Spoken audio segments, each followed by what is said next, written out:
ওর সাথে আলাপ আলোচনা করা ছাড়া যাই নামাজটা বিছান, রবের দরবারে সিজদায় চলে যান। সুবহানাল্লাহ। চোখটা বন্ধ করেন, চোখের পানি ছাড়তে থাকেন, মন হালকা হতে থাকবে, সিজদায় রবকে বলতে থাকেন, যা বলার বলতে থাকেন, যেভাবে বলার বলতে থাকেন।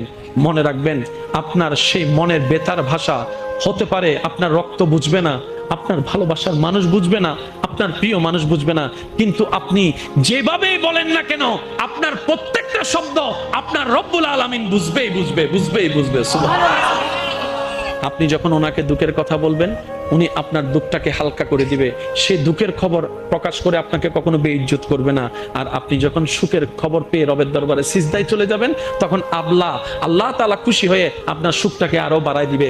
লা ইন শাকারতুম লা আযীদান্নাকুম আয়াতের উপর আমল হয়ে যাবে। আপনি শুকরিয়া করতে থাকবেন, সুখটাকে বাড়তে থাকবেন, সুখের কথা বলতে থাকবেন, রব্বুল আলামিন দেখে দেখে আপনার সুখও বাড়ায় দিবে।